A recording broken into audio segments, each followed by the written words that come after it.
semuanya, selamat datang di YouTube channel aku. Ini mungkin bukan video pertamaku banget karena aku beberapa kali ada upload short yang mana di sana kadang aku bahas tentang buku, bahas politik, bahas tentang studi di Turki. I guess aku juga lupa video apa aja yang udah aku buat. Emang basically aku saat ini sedang menjalani program S2 di Turki. Mungkin ini akan jadi video panjang pertamaku yang mana aku akan membahas sesuatu yang mungkin aku concern about it tentang insekuritas dan bagaimana cara sembuh dari luka masa lalu. Karena memang resolusiku di 2 tahun terakhir ini adalah bagaimana caranya bisa sembuh dari luka-luka yang disebabkan oleh lingkungan sosial yang mungkin sedikit toksik yang pernah aku alami di masa lalu dan aku mau membicarakannya sedikit lebih dalam di video kali ini. So, without any further ado, kita langsung aja masuk ke pembahasan. Jadi, sebenarnya aku bukan orang yang terlalu pede untuk ngomong di depan kamera.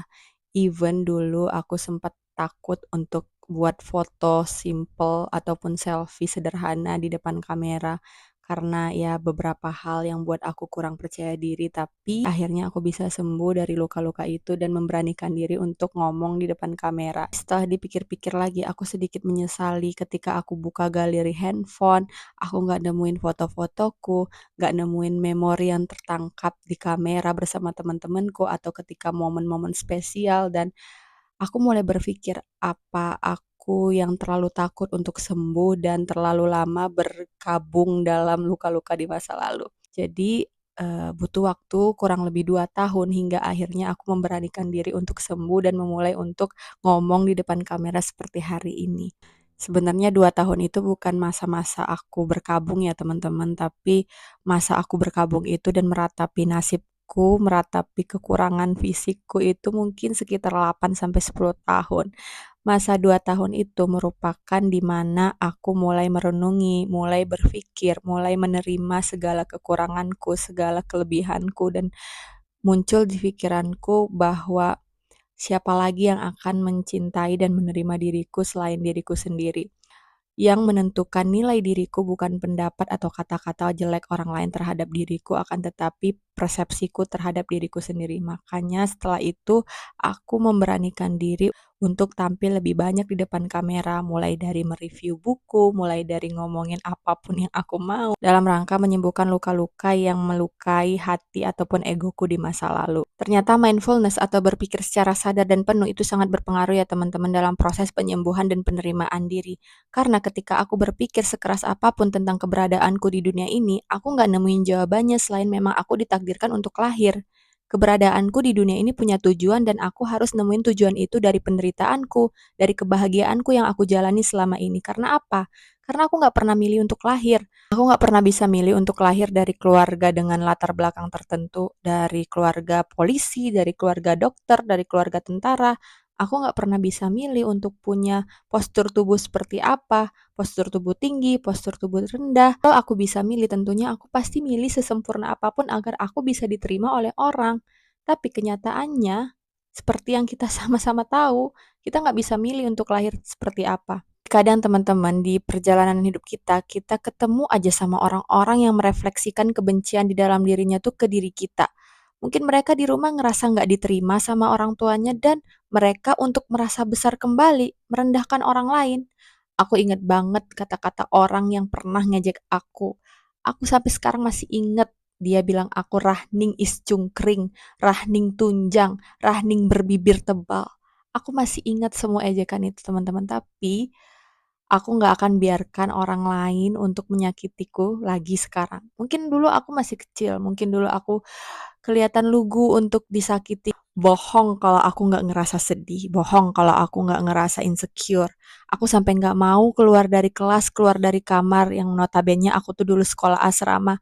Aku nggak mau tuh jalan terlalu jauh karena takut diajakin santri-santri putra. Mungkin teman-temanku juga malu kali ya jalan di samping aku. Teman-teman cewekku mungkin yang tingginya sesuai sama rata-rata cewek pada umumnya dan ketika mereka jalan di sampingku mereka kelihatan rendah dan mungkin itu kali ya kenapa teman-temanku dikit banget dulu bisa dihitung jari. Mungkin mereka nggak mau berteman sama aku karena karena aku tinggi banget dan mereka nggak mau kelihatan rendah. But it's okay. Tapi kalau aku mikirnya pakai otakku yang sekarang ya. Tapi kalau dulu dipikir-pikir aku sempat memperdagangkan nilai hidupku supaya aku diterima sama teman-temanku. Aku tuh dulu orang yang serius, tapi tiba-tiba aku kayaknya punya rekam jejak sebagai seorang pelawak biar bisa bikin teman-temanku ketawa dan nerima aku. Tapi kalau sekarang, big no, I wouldn't do that again just because someone would accept me. Dulu mungkin aku mikirnya gini ya, semakin banyak temen, semakin populer dan semakin bagus kelihatannya dari luar. Tapi aku juga harus banyak make topeng juga kawan. Dan itu capek.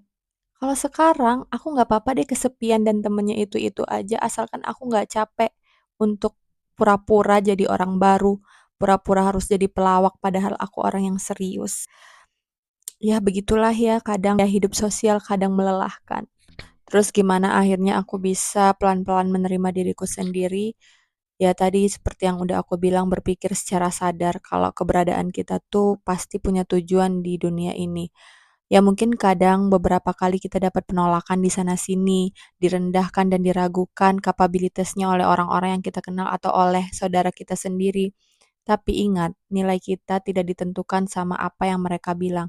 Nilai kita itu kita sendiri yang nentuin. Jangan hanya karena orang bilang kita nggak mampu, kita percaya kita nggak mampu. Dan buat kalian yang masih suka merefleksikan kebencian di dalam diri kalian ke orang lain, please stop. Karena kalian nggak tahu seberapa dalam luka yang pernah kalian kasih ke orang itu.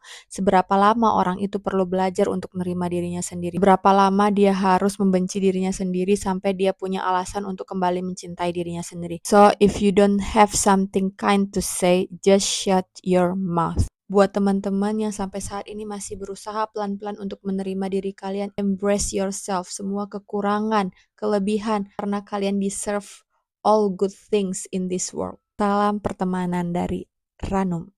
Bye-bye.